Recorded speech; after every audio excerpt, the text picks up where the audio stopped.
Welcome viewers. I am Dr. J.P. Dash, Director of Mausami Hospital and Principal of National Institute of Medical Science. Today, our class is about kidney, third part. Today we shall discuss about the third part of the kidney. First of all, in the first slides, you see here is a hypoechoic cystic area, and here is collection of echogenic something. It is milk calcium cyst. Calcium salt typically collects in simple renal cyst, seen as a echogenic layer of intracystic material which reverberates. Sometimes it graviates in the dependent ones. Here see, it is graviated in the dependent parts of the cyst. Now come to the renal infection. In renal infection, you will get associated with the fever. There may be pain, there may be leukocytosis if you do the blood test, and there may be pyuria if you see the test of the urine. Generally, diabetic mellitus patients are common sufferer. In ultrasound, usually the kidney appears normal. You see in this picture, it is almost normal. When abnormal, there is enlargement with the hypoechoic appearance. Here, see the parenchyma is little hypoechoic comparatively with the liver tissue. And this hypoechogenicity is due to the edema, because the collection of fluid inside the kidney. And parenchyma may sometimes show the increased echogenicity. Sometimes it may be echogenic also. In this picture, what you see there are focal bacterial nephritis. Focal bacterial nephritis may present as a much lesion. Kidney is hypoechoic, and sometimes it may be echogenic. Now come to the kidney abscess. What you see in this picture, here you can clearly see the abscess, hypoechoic area. It is more hypoechoic than the parenchyma, and better it is defined than focal bacterial nephritis. You see sharp margins are there, sharp margins. Inside there is echogenicity, maybe due to pus cells, bloods, and other materials. What we see in this picture, here you see a hypoechoic area in one side of the kidney. This is renal tumor, renal march. It is renal cyst. There is no internal echo, and walls are smooth wall, and it can be sharply defined. Distal enhancement proportional to the fluid content. See, there is distal enhancement also in the lower side,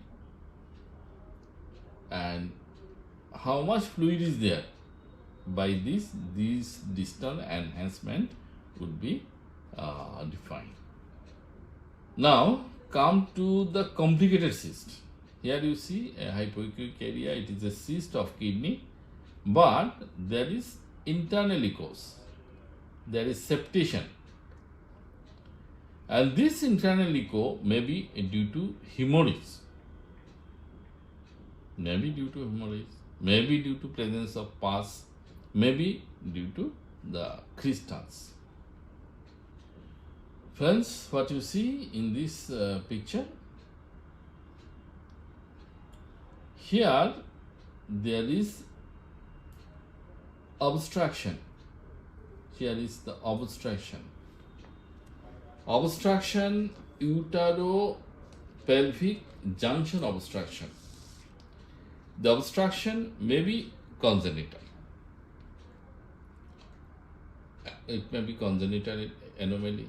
You may be unilateral, maybe bilateral, and it is dangerous. If it is bilateral, then both sides will not function. So it is very much dangerous, associated with the multicystic kidney. And if it is unilateral, it is the patient can survive. In ultrasound, what you will get? In pelvis, there is calcial dilatation. Here, all the calyx are became dilated. May be severe with marked thinning of the renal parenchyma. Here, you see the renal parenchyma almost lost, very thin. So how the kidney will function? So it is a dangerous thing. Utero-pelvic junction obstruction. Sometimes kidney may be small in size. These are called atrophic kidney. Reduction may be in length, maybe in breadth, and maybe in parenchyma thickness also, or maybe loss. The common causes are renal and ureteric calculus. It may result to the pyelonephritis, unilateral or bilateral, with increased parenchymal echo. Decreased parenchymal thickness and the renal length. Here you see the parenchymal thickness became very less. And in some cases you may get the renal calculus. It is another cause of renal hypoplasia. What you see in this picture? Beer paw appearance. It is like the beer paw. It is hydronephrosis, gross hydronephrosis. Most commonly seen due to obstruction of the uteric calculus. See, here is the calculus which is obstructing the dilatation of the ureter, and it is here is the calculus, so it is obstructing the ureter, and which results in the hydronephrosis. May occur in absence of obstruction, and when it occurs due to absence of obstruction, when the urinary bladder is over distended. But in this case, this beer paw appearance will not occur. Beer paw appearance will appear when there is definite obstruction by the calculus or other cause. Maybe in the diabetes insipidus, you will get hydronephrosis, and vesico-ureteric reflux may be there, and due to post-obstructive atrophy. Friends, we have come in the last slide. Here what you see, it is a ureteric jet. When you will get ureteric jet, it suggests that the renal functioning present on that side, and commonly obstruction is absent. Jets are produced by difference of specific gravity of the urine of inside the urinary bladder and outside the urinary bladder. Sometimes the specific gravity of urine inside the urinary bladder is higher. Sometimes it is dense due to presence of the blood, pus and other reasons. And urine in the urinary bladder for certain time it is dense. Friends, we have come at the end of this video. Hope you have liked the video. In this video, I have discussed some pathologies of kidney. If you have liked the video, please give a like. And if you are new in this channel, please subscribe this and push the bell button such that I can bring more such videos in future and as soon as possible. See you in the next video.